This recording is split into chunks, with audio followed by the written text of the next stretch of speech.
We are going to start with the Pledge of Allegiance, but today, Commissioner Strand says I have a new Fargo Youth Commission that is in front of us today. So they're all going to just come up to the front with us and do the Pledge of Allegiance, but as they come up, they're going to tell us what school they are from, their name and what school they're from, okay? Can we start? Stand up as we go. What's your name? I'm Kyle Tikas, I'm from Fargo North. I'm Kate Fisher, I'm from Fargo North as well. I'm Katie Lears from Fargo South. I'm Morgan Matthew, I'm from Fargo North. My name is Amanda Donnelly.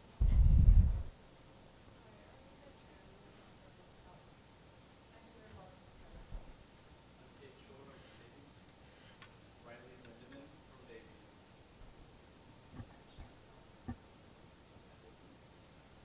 Jacqueline Lowe from Davies.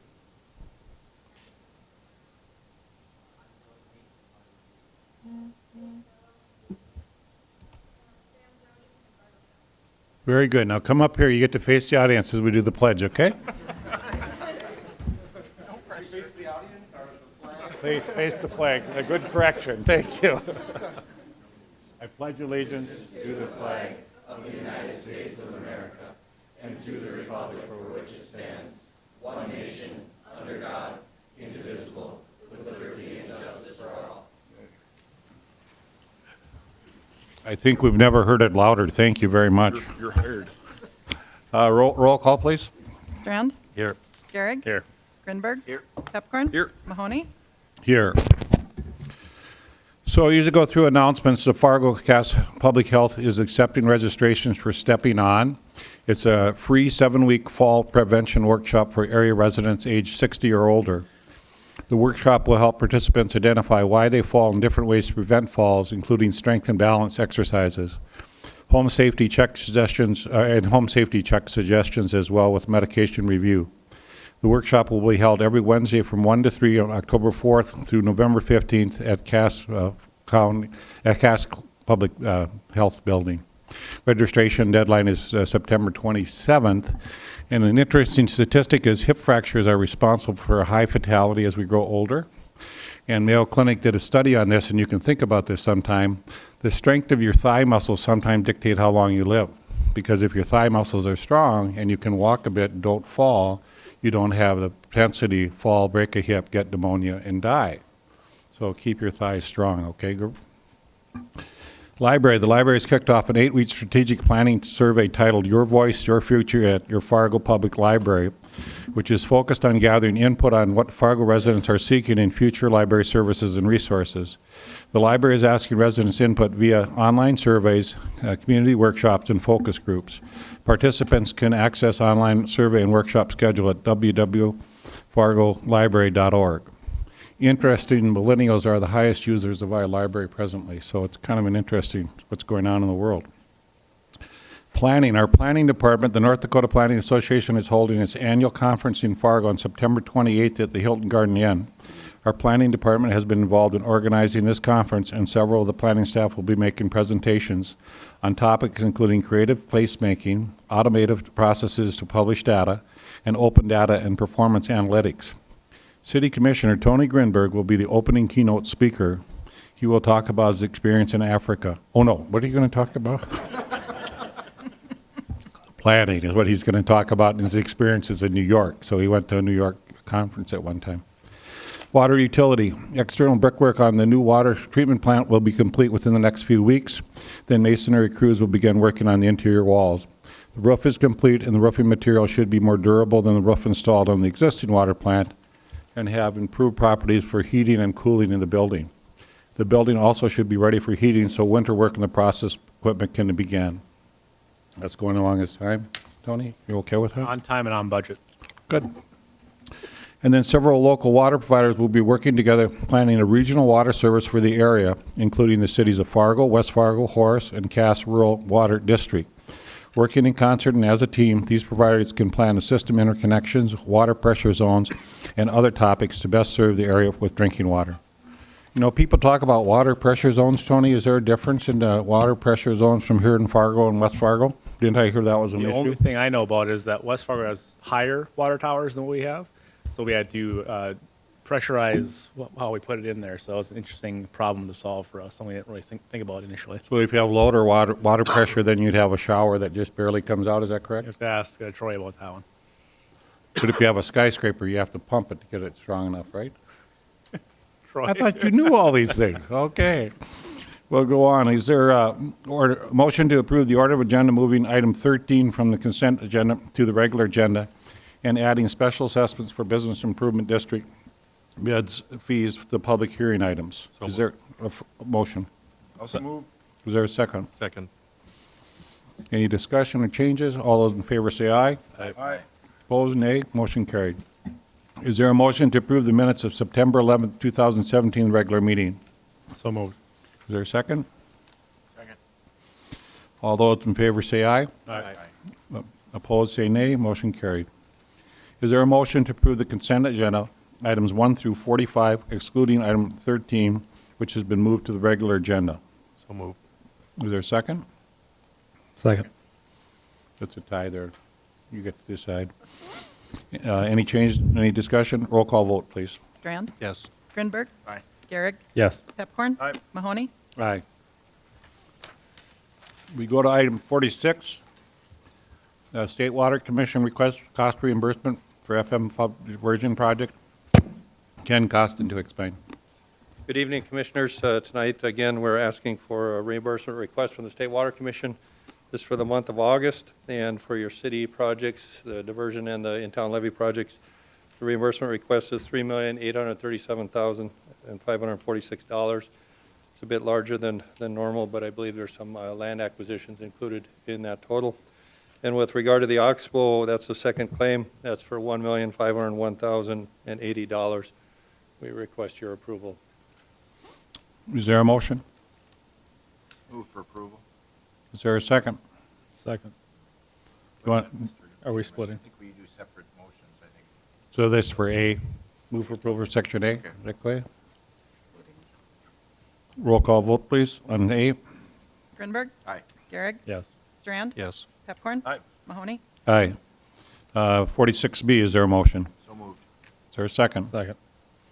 Roll call vote as well? Grinberg, Aye. Garrick, Yes. Strand, Yes. Pepcorn. No. Mahoney. Aye. Dan Molly had asked maybe the Fargo Youth Commission's going to do a report tonight. Is that what we're going to do tonight? And asked if we could just slide this in here because they didn't think that they wanted to stay for all the public hearings. Is that correct? So who's going to do our presentation here? Dan, are you doing it with the team or? No, this was just an appointment of the Sears Fargo Youth Initiative, so once they're appointed, we'll get started, and we can come back and give you all sorts of presentations. So to appoint them, what, we have them stand and accept the pledge? No, well, yep, I thought that was great that they all stood for the pledge. Mr. Chairman, can they come back and do the Pledge of Allegiance every time? That was the most inspirational pledge we've had for a long time, so. if you Yeah, ever we're just wanna looking for an appointment tonight. Thanks, Commissioner. Okay. Well, let's have you all stand. And as commissioners and mayor, we don't know you all, but what we usually start when you start a new commission, we give you a round of applause because by the time you finish, we think we'll have something that we can applause as well. So welcome aboard.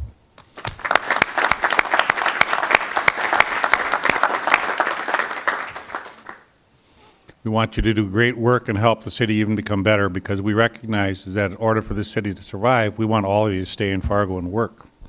And as Dave knows, as his son has just joined us, it's a great place to work and play, right? Absolutely. Since Dave's son has stayed in town and joined the Cobbers, they are undefeated. Or did they get? That's right. They are undefeated, okay. So thank you very much. And if you want to be excused, you may leave now. We'll go on to our other business, okay? You're welcome. You have a recommendation of Karen Moore to the Housing and Redevelopment Authority. You have my recommendation. Is there a motion? So moved.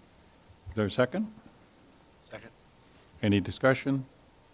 Roll call vote, please. Strand, Yes. Garrick, Yes. Grinberg. Aye. Pepcorn. Aye. Mahoney. Aye. What else can we do? Mr. Mayor, I'm not sure we had a vote on the youth members, did we? Oh, that'd be good, John. Do you want to make a motion? I'll make that motion, please. Second. Is it item 49? 49. Is there a second? Second. Gary, make a second. Any discussion, John? You want to explain what they do? Actually, I'm learning as well. This is my first time working with them, but my advice to the kids was don't be timid and tell us what you want in your community. So I hope they set the bar high. Very good. Want to do item 50 as well? Let's, Roll call vote? roll call vote. I'm sorry, roll call vote on the Youth Commission. Roll call vote. Strand? Yes. Gehrig? Yes. Grinberg? Aye. Pepcorn? Aye. Mahoney? Aye. Item 50 is Troy Run. Bid award project WA 1510, continued from 9/25 regular meeting. Troy Halls to explain. Troy Hall, Water Utility Director, and I have Richard Wagner. He's the project engineer from A2S on this project. And tonight we're recommending award for this for our Cheyenne River Pump Station improvements. It's a real important project for us in that it's our redundant water supply. So we use it pretty routinely. So if we have, say, if the water's softer in the Cheyenne River versus the Red, we use it then. Or say if we have a spill in the Red River, we'll use the Cheyenne. But, and another thing to note on this is one of our regionalization projects. So we actually have we submitted a list of projects to the State Water Commission in 2015. And so we have about $6.8 million in regionalization funds in which we can use for our projects. And this is one of those projects. So we actually continued this from the last meeting.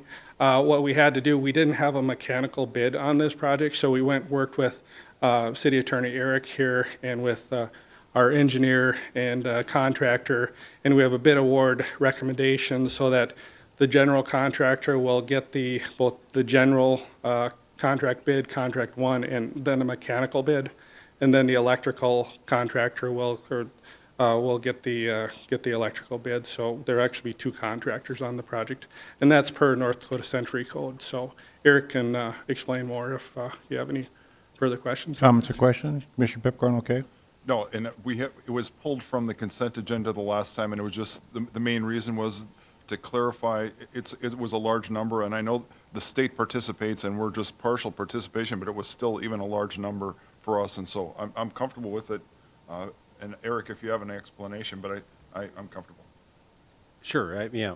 Yeah, it was, Commissioner Pepcorn pulled it from the agenda for the purpose he just indicated, but by coincidence, we had to just sort of grapple, you might say, with this issue of not getting in the mechanical bid.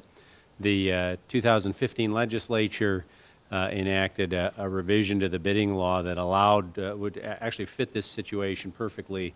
When you have a missing bid, when you do the typical three bids, general, electrical, mechanical, and one of the three doesn't bid, there are situations that allow you to just sort of amend the larger of the two bids that actually happened, in this case it was the general, in the range of $1 million, and be able to add the mechanical for up to $150,000 by statute. And so you might say it's an exception to the bidding law, where a mechanical doesn't bid, you can sort of wrap it into the general contract. And that's exactly what has happened now by negotiation with the general bidder. Okay. So. Can I have a motion, please? Move to approve. Second. Gehrig and Grinberg. Any further discussion? Roll call vote, please. Gehrig? Yes. Grinberg? Aye. Strand? Yes. Pepcorn? Aye. Mahoney? Aye. We'll take item 13 as well, as long as we're in this area. Grant amendment agreement with the Lutheran Social Service of North Dakota for Refugee Health Services interpreters. Explanation by Commissioner Pepcorn. Ruth is going to come up and explain it. And I'll just, while you're coming up, Ruth, I just wanted us to have the opportunity, it was in the consent agenda, just so we could have discussion and vote on it individually, so, thank you. Absolutely. So what we have before you is a contract with Lutheran Social Services for $11,000. We have been contracting with LSS for, I think it's about 15 years now, monies that we get from them to provide nurse case management services for some of the new incoming refugees. So, unfortunately, the money has decreased a little bit because their grant funding or their federal dollars were decreased, but we're still appreciative of getting that amount to cover some services that we would be providing with or without funding from LSS. Any questions or discussion? Mr. Chairman, so I just have one quick comment. So it's a grant that we get, but the grant is from the federal government, and so the money, it's our tax money. So they make it sound like it's a grant and it doesn't cost us anything. It does, isn't that correct? I mean, it's a federal grant, and so that's where the money comes from, I believe. Or maybe you can clarify that for me. Well, I would agree that, perhaps all of our federal grant funding, and I think we could say that's the same for our tobacco funding, our MCH dollars, all of that, yes. Ruth, just so the commissioners know, what percentage of your budget is grants? About a third of our funding is grant funding, federal, state, and local, and then about a third is, local grants, about a third is general fund, and then about a third is private pay, fees, those type of dollars. Very good. Any other discussion? Just a question. You Mr. said that Gary. it's money we get from them. Do they apply for the grant? Is that what you're saying? LSS was designated as the Refugee Resettlement Agency for North Dakota. In many states, it's Department of Human Services at the state level, and it was in North Dakota for many years. I'm guessing probably 10 years ago or so. Yeah, Governor Hogan made that executive order. Yeah, where that designation is now through Lutheran Social Services of North Dakota. And so that entity, that organization receives the federal dollars that state entities would receive in other states for refugee resettlement. So we otherwise wouldn't get that grant if they hadn't filled that void or? Correct, yeah. We get very little federal dollars directly. All of our federal funding comes through a state entity to the local level. Interesting. I didn't know that.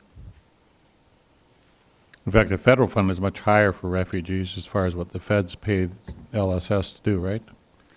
The total amount of money they get from the feds to do the refugee resettlement is much higher, right? Oh, absolutely. This is a really, really small portion, yeah. Okay. Mr. Strand. Thank you, Mayor. How many interpreters? I've heard different numbers, but would you guess we're at now, or how many languages? How many languages? I'm going to look back and look at Desi. Just that we work with on a regular basis, I would guess on a regular basis, probably 10 to 12 different languages, but I have heard within the Fargo school system somewhere up to 50, 60 different dialects. That's what I've heard Yeah. too, and just from my perspective, would you thank LSS for their public service? Absolutely. Can I have a motion, please? So moved. Is there a second? Second. Any further discussion? Roll call vote, please. Strand, Yes. Grinberg, Aye. Garrick, Yes. Pepcorn, No. Mahoney. Aye. We'll go to public hearings. So the first one, application filed by Edge Artist Flats LLC for a payment in lieu of tax exemption or project located at 1321 Fifth Avenue North, which the applicant will use in operation of a low-income apartment project. Ben Hushka to explain. Good afternoon, Commissioners. Yes, this is a low-income housing project that will be applying for funding through the Internal Revenue Service Low-Income Housing Tax Credit Program. And our policy does include for-profit low-income housing projects like this. And we met with the applicant. We received no protests from competitors. And the Tax Review Committee recommends approval of this project for a 15-year pilot. And the pilot amount is based on, in effect, taxing them on the actual income they receive, the restricted rents. So we do recommend approval. I believe the applicant is here if you have any questions. Is there anyone present who wishes to speak to this pilot? Go ahead. Yep. That is a good question. Hello. Thanks for having me here today, Commission. My name is Erin Anderson. I'm with Commonwealth Development Corporation, and we are the applicant. We are working on putting together a new housing development on the edge of downtown located at 5th Avenue North and University Avenue, which will provide 42 units of affordable housing for non-age restricted, so it'll be general occupancy, primarily 2 and 3 bedroom units. So there will be some families with children. We're really excited about this project. The rents are significantly lower than market, and when a property is assessed using the methods that you use here locally, it is assessed at market value. So if we were to be taxed at based on the rents that the market can bear, the property taxes are significantly higher than what the project can support based on the current rents. So we certainly appreciate that this program is available, and I'm here to answer any questions you may have about the project. As needed, I did prepare a presentation, but I don't, maybe this is meant to be a little bit more of a brief meeting, so I can answer questions Let's as see what needed. questions the commissioners have. We may have Yeah. you present that otherwise. Commissioner Gehring? So what are the rents for a 2 or a 3 bedroom apartment? So for a 2-bedroom, we have a range between 30% rents, which are about $441, up to a maximum of $850 for the higher income restrictions, which are 60% county median income. So what we have is, it's varying scales ranging from 30% county median income to 60% county median income, and the rents will vary depending on which one of those categories. So for example, like I said, the 30% 2-bedroom unit would be $441, a 40% unit would be $618, 50% would be $795, and a 60% would be $850. So this is for profit. What's going to be your profit year 1 versus when this pilot goes off to the books? There's a really steep decline each year because our projections, the expenses grow at a more rapid rate than the income. The way that we standardize the projections using the low-income housing tax credit program, we're required to project a 2% increase and a 3% expense increase. And so what that means, I don't have the exact, I didn't bring my 30-year cash flow numbers in front of me, but in year 15, there's a lot less cash flow than in year 1 because we can only support so much debt on the first mortgage, and we size it accordingly so that it works in year 15.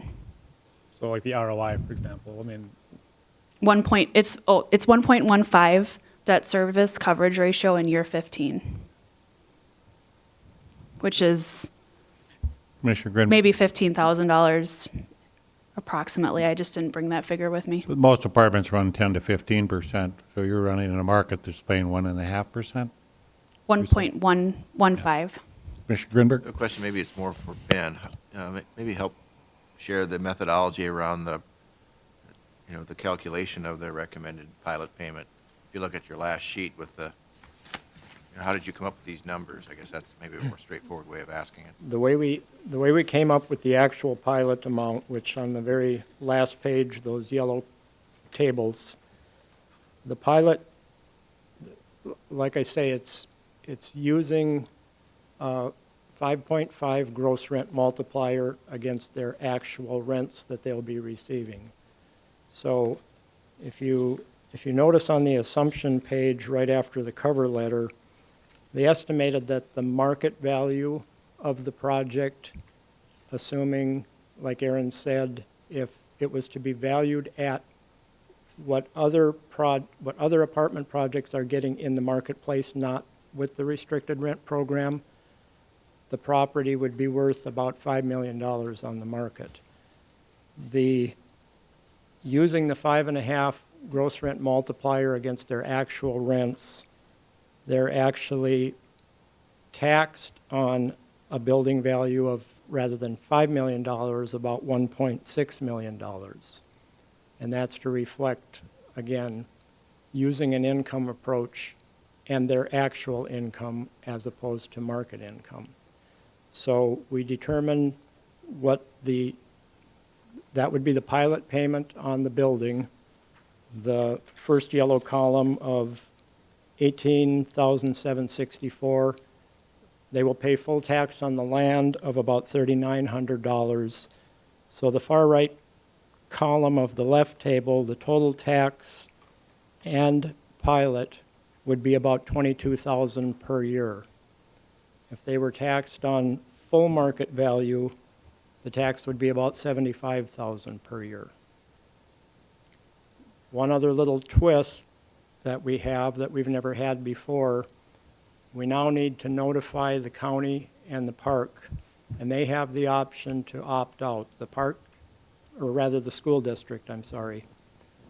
The Fargo School District did opt to participate in this incentive. At last Monday's county commission meeting, they voted to not participate. And that is what the table to the right is, in addition to the pilot payment on the left table of total pilot of $18,764. With the county opting not to participate in this incentive, then we will be sending another pilot amount to the county each year at assessment roll time of, as you see in year one, an additional $10,260, which basically makes the county whole, so to speak. On that value, the county will receive the full tax as opposed to, so their 18% share would be another $10,000 on top of that initial pilot. Commissioner Gehring. Do we know why the county voted no? I was not in the discussions. I was not at Talked that. to one of their commissioners, and the reason they weren't comfortable with a 15-year pilot, that's their concern. And they're not used to the fact that with the decreasing tax rates, it's harder to hit the marks you want to hit on a pilot for 10 years. But some of the commissioners were not comfortable with 15. They would have been more comfortable with 10.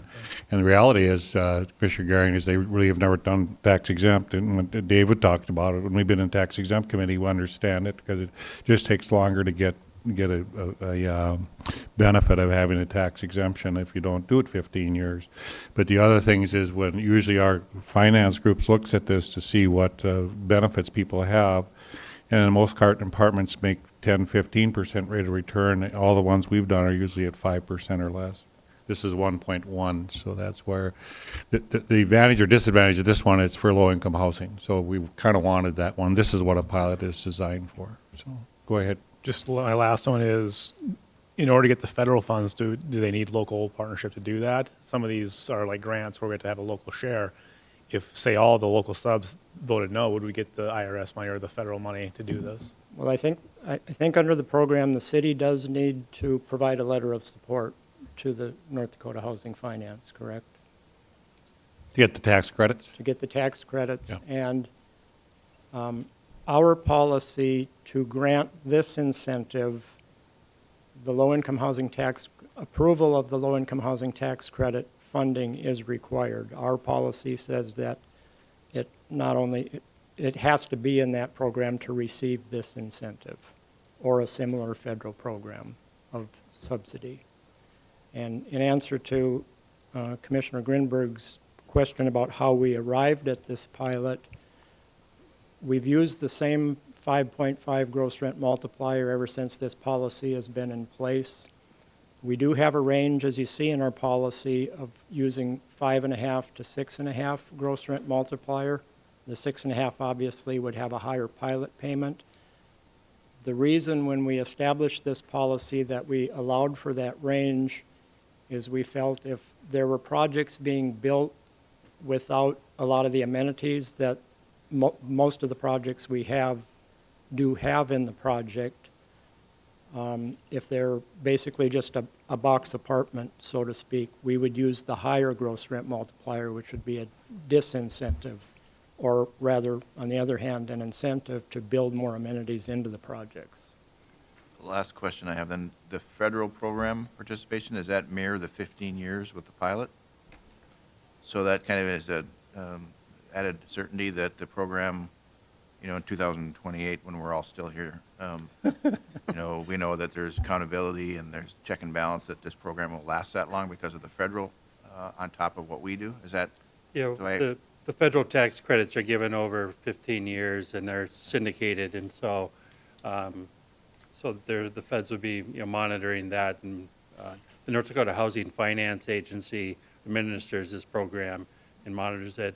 I just want to point out these grant applications, or the applications for the tax credits, are very competitive. We haven't gotten many in Fargo recently with all the money that went out west or North Dakota. And part of the criteria is local support. So if the city contributes a waiver of building permit fees and these types of incentives, they get more points, and so they're more likely to get the project funded here in Fargo versus it being somewhere else in the state. So that's one of the reasons why the local support may help them actually get the credits and get the project approved. And Jim, to that question, the western part of the state got many of these projects. We've only started to get some of these projects back in our community, right?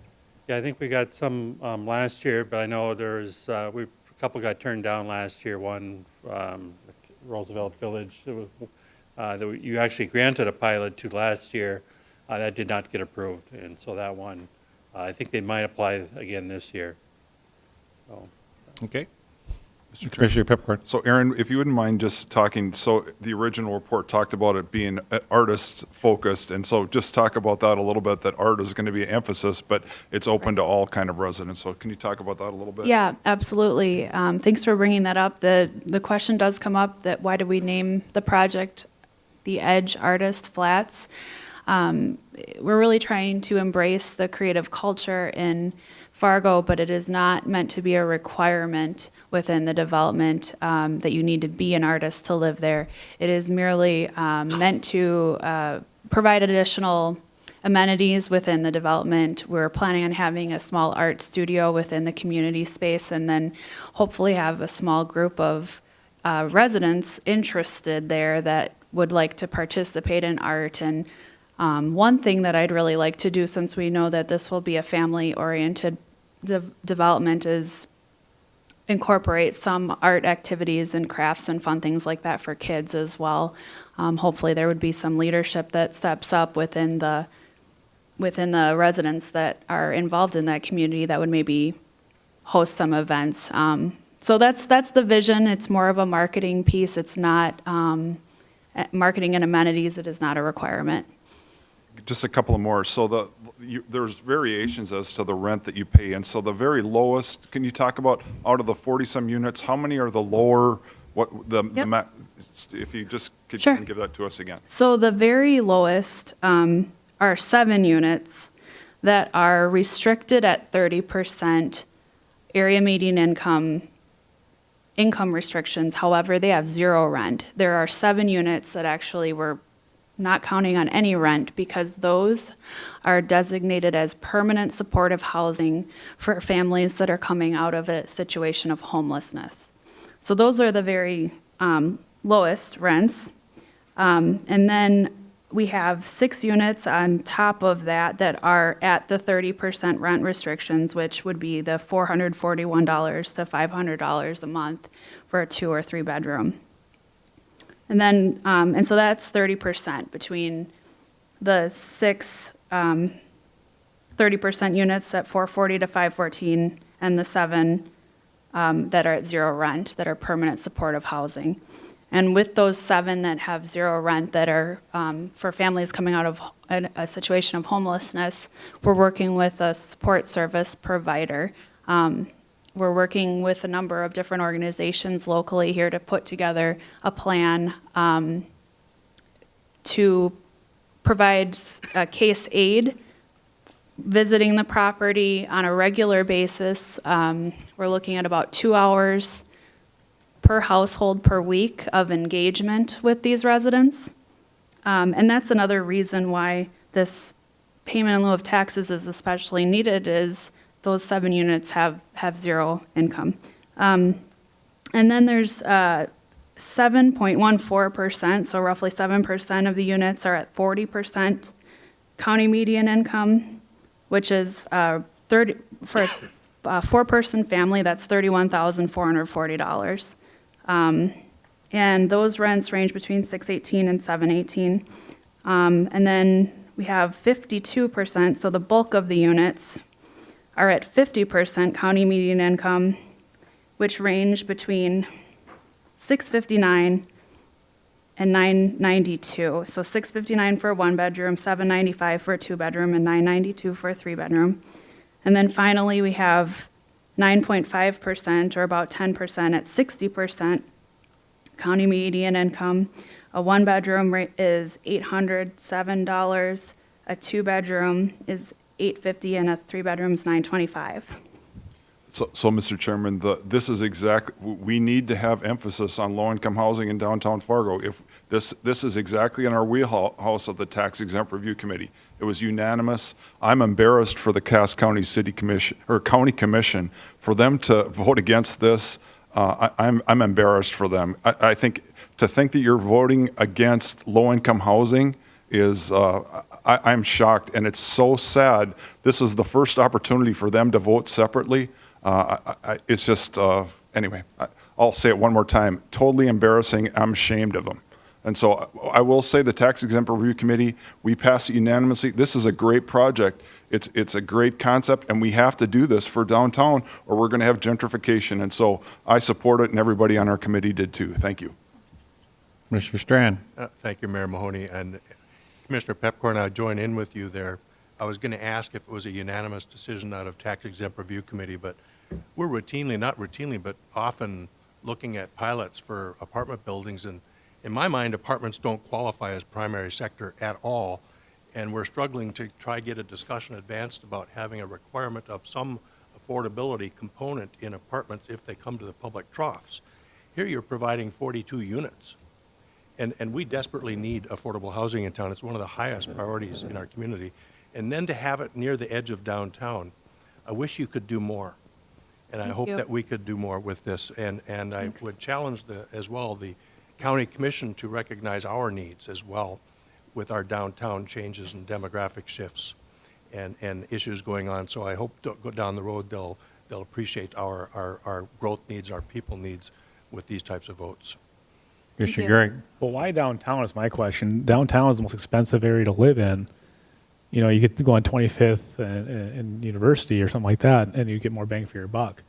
So while I agree that we need affordable housing, I'm wondering why we're choosing to stick a charity in the most expensive area to live in Fargo. So I'm thinking we could use these dollars more effectively somewhere else. And if we are asking to invest our city dollars into a charity, we should have that discussion of where it should go. So while I agree we need affordable housing, I just don't know why we're doing it in the most expensive place possible, right? Is that not a Well, that's not the most expensive place because she's in between. She's not really the high-cost downtown. They're on the edge of a parking lot that's been there for years, so the price per land is not necessarily, might be the same as 25th University. They're really in that blank space between the downtown expensive property, $40, $50 a foot, to where you're at. Mr. Chairman, so a couple of things. So this is located right on the public transportation route. That's a great thing. It's within walking distance of healthcare. It's a grocery store 2 blocks away. So the walkability of the downtown is a huge advantage. And Mr. Chairman, you already know that this our low-income healthcare is in downtown, and so the other thing that's happening is the property prices. It's a great thing in the downtown are going up. If we don't make a concerted effort to have a mix of housing, it's going to be gentrification, and it will all be expensive in downtown. And the other thing I will say is Lynn Funding's Line does a great job of acquiring property. We do have low-income housing spread out throughout the city, and he does a great job. And so, but I do, this literally, it's going to take us, and we've talked about this, we have to make a concerted effort to get at least a mix of housing in the downtown, or we won't have any. Thank you. Ben, did you want to say something? Yeah, just one clarification.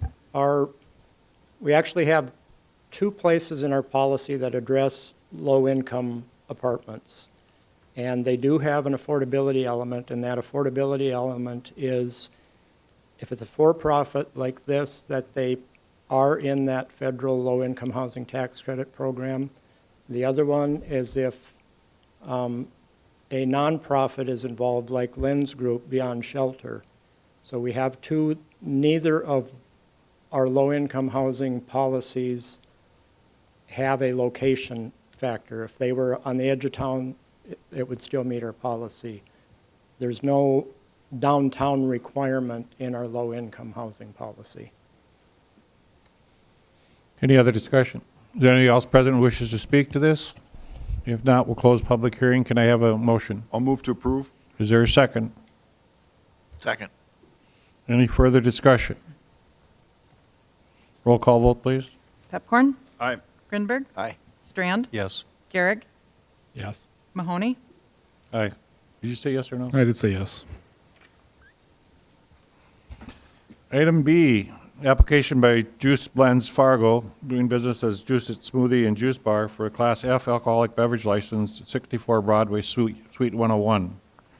You're going to put some juice in the juice, huh? Exactly. This is the applicant. Well, let Steve present first, then. Sure. So this is a Class F, so it does allow full alcohol, which I'm not sure if he brought it here. I'm hoping these are the non-juiced ones since we haven't approved the license yet.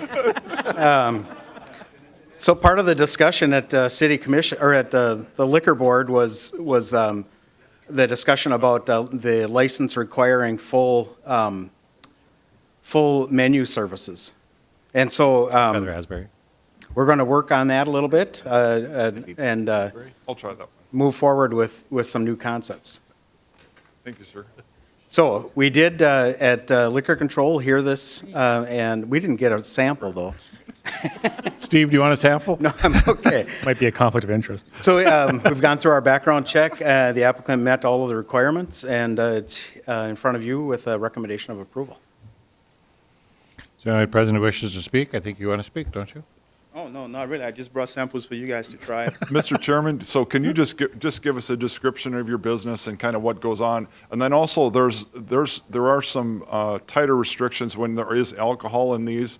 So if you if you don't mind, just giving a little bit of a description of your. Yeah, well, we're very successful in doing the juices and smoothies, and then we realized that they taste. I realized that if you put a little bit of some stuff in it, that it's amazing. So we decided to come up, give Fargo kind of like a taste of an island without being on the island. And we're unique because there's no one in town that specializes in this. And I understand that in those cups, you'll be able to take them out because those are regular smoothies and juices. But upstairs, we're going to make it real nice and have it with some juice in there, some extra juice. So. We're a little concerned because Greg goes over there all the time. Is he going to be having the juice with the juice in it, or? Commissioner Gary. So are you going to use different cups to serve these? Yes, those are going to be in hard glass cups, and you won't be able to take those away. So those are to-go ones. You grab and go. Healthy juice and happy juice. There you go. Anyone present wishes to speak to this or wants to come up and get some juice? No. Anyone else want to talk? If not, we'll close public hearing. Do I have a motion? Motion to approve? Second. Any discussion? Thank you for bringing the business into town. We appreciate it. Roll call vote, please. Pepcorn? Aye. Garrick? Yes. Strand? Yes. Grinberg? Aye. Mahoney? Aye. Item C, application by the Wild Terrace Cedar and Brewing Company, doing business with Wild Terrace and Cedar and Brewing Company for a Class CWP alcoholic beverage license at 12th Street North. And you'll explain what the CWP is that right? That's a creative one, isn't it? Yeah. So C is beer, W is wine, and P is production wine. And so Breezy, who's here tonight, I don't know if you brought samples also, but she did all of her research, well prepared, knew exactly what she needed to meet state, local, and federal laws, and working through our alphabet of licenses, came up with the beer, wine, and production wine. So we've gone through the background check, and it is coming to you with a recommendation of approval. Is there anyone who wishes to speak regarding this application? Is there anyone who wishes to speak? Hearing none, do I have a motion? So moved. Is there a second? Second. Any further discussion? You guys are excited about this as well, right? This is going in that building? I am. Commissioner Pepcorn. So if it's okay, Tony, I'll go first. But the main thing I want to compliment Steve on is he is very flexible about finding out how this will all fit together to make sure they have the right license. This is a very unique business. And Steve and the applicant did a great job, too, of doing their homework. But you do a great job of saying, how can we get this to work? So I want to compliment Steve, first of all, and our city staff. They do a great job. The other thing is this location, and the applicant could come up and talk about it, but I'm sure you're all familiar. We approved about, this is right next to the Prairie Roots Food Co-op, and next door to it was the stable where the horses used to go when the train dropped off building supplies. And so this is the stable. So if you don't mind telling us a little bit of your story, I would appreciate it. Sure. So we were looking for a place to have our cidery downtown Fargo. We're the first cidery in North Dakota. And we found this horse barn that was boarded up and hadn't been used for much other than storage for over 50 years. Brannick was in there, and then Matheson's used it for like cold storage. And it had no electricity, no lights, no windows. And we went in there, and it was this beautiful space, still smelling very much like a horse barn. We had to, even in the middle of summer when we were taking the joists out, my husband and I, very much like a horse barn. But yeah, we got to lease this amazing space. We're doing all the work. My husband and I just, he's got construction background, so we've been doing that, and we're very, very close to being done. And hopefully we don't have to ever do it again because it was a long project. It looks like you've redone almost the whole building. It's impressive what you've done there. Yeah, the inside is beautiful. We're replacing the roof, but we're doing it on top of the old roof so we can preserve all the original ceilings. Very good. Mr. Chairman, so can you talk a little bit about the cider and how you're going to use local products to make the cider and things like that? Sure. So apples is an interesting product in North Dakota. We don't have any commercial orchards yet. So right now we're just going to use local as much as we can. We're using Michigan and South Dakota apples. We're going to use some from Washington.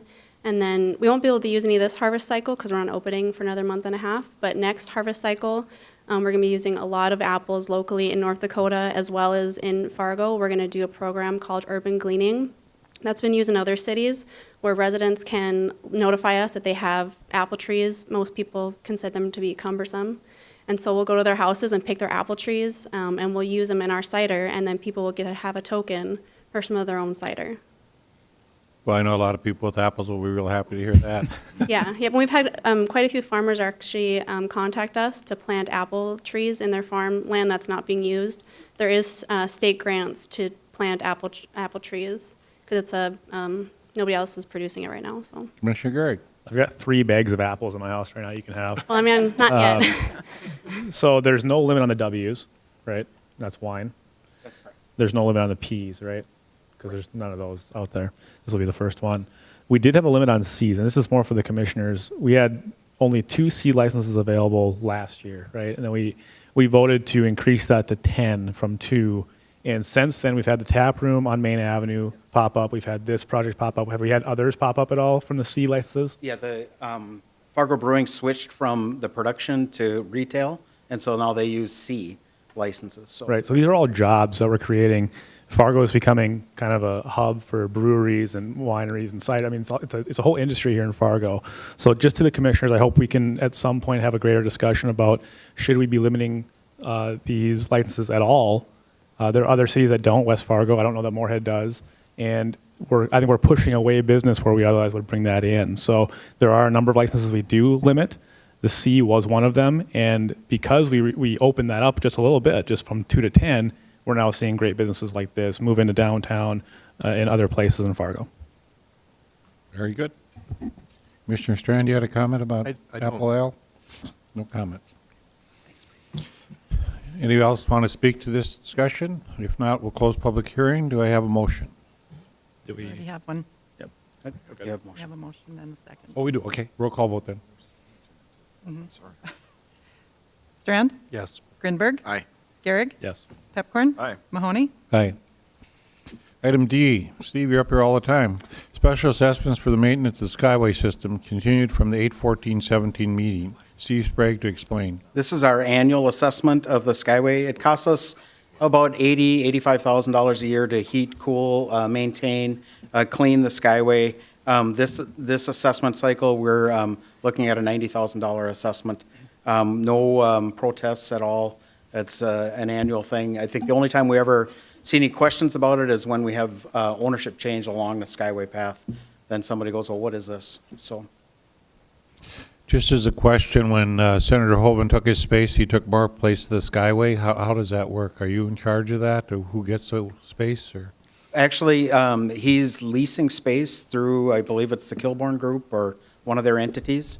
So Would they move more into the hallway? Is Yep, the hallway defined by the they did a building? little, they did some remodeling. We don't really have a Skyway committee, but we ran it by a number of internal departments to see if anybody had any objections about the remodeling that they did.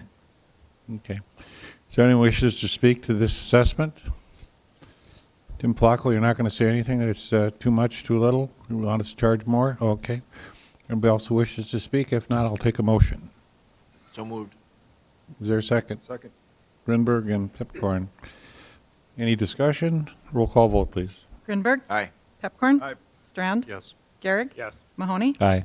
And Mayor, could we take the bid assessment now, Yes, we as long could. as I'm up here? Just because you're up here? Yeah.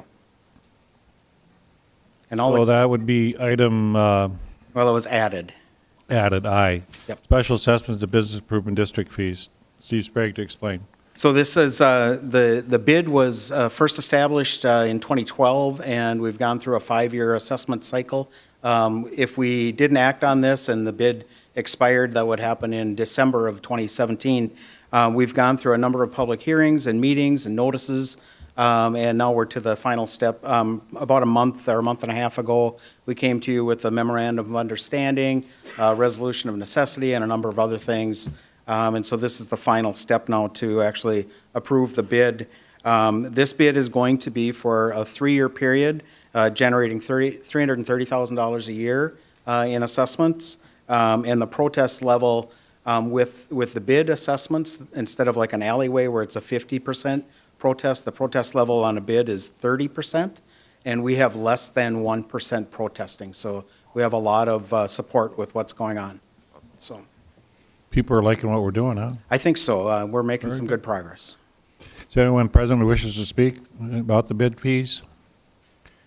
Anyone want to speak? If not, can I have a motion? I'll move to approve. Is there a second? I'll second it. Pipcord Grinberg. Can I just Discussion? comment, that's Pipcord. fantastic that everyone is so pleased, because it's, the business, or the property owners are paying additional fees for this, and so that tells you that everybody is seeing the value in the cost, so that's, what a great thing. I want to congratulate the bid. If you want to, do you want to come up and talk? Just, no, you don't want to get up. He's bashful today. So just take the compliment and say thank you, but they do a great job, and our downtown is booming, and so thank you very much, and congratulations. To me, that's a 99% approval rating, and so that's very impressive. Anybody else? Oh, I'm just looking at Senator Flacco. Don't ask him to come up. Any other Good comment? Lord, we'll be here for a half an hour. Roll call vote, please. Pepcorn? Aye. Grinberg? Aye. Strand? Yes. Garrick? Yes. Mahoney? Aye. Item E, Reeves Addition, University Drive North, 502 and 1321 Fifth Avenue North. Approval recommended by the Planning Commission 9-5. This is zoning change from general commercial to downtown mixed use with a conditional overlay, and it's a first reading of the rezoning ordinance. Nicole Crutchfield to explain. Good evening, Mayor and Commissioners. This item correlates with the pilot you just heard earlier on the agenda, and it's the zoning to go along with the housing project. Coincidentally, we were looking at DMU zoning along the west side of University anyway. That's in our long-range growth plans here for downtown. And so when this project came forward, we suggested the DMU zoning. There was a neighborhood meeting held just to confirm with the neighborhood associations, and it does cross into a couple different neighborhoods. But even through that, we only had 2 members show up to have some questions. Erin and her team were there to answer questions, and so it was a good meeting. And through the review, just more some technical items. Because of the proximity to the railroad there and the underpass, there's an abutment there, so we've asked for a condition related to setback of that. DMU has a 0 setback, GC has a 20-foot setback, and so we want to honor access to and structural investigation related to that that wall that's supporting the underpass. And so that's a condition that you see with a conditional overlay. And another condition is related to stormwater management. As you know, the stormwater management is exempt in DMU zoning. However, and normally that's okay. However, this situation here, they happen to know that the existing stormwater capacity is not able to be maintained. And so that was one of the other conditions as they do the building permit, and they've coordinated with the applicant that they do some further stormwater analysis with the engineering team prior to obtaining a building permit. So that's the secondary condition. You will see a handout on your dais there that added the text, provide for access for maintenance. So we had, under item 1, we had reasonable factor of safety and provide for access for maintenance is new text in the ordinance.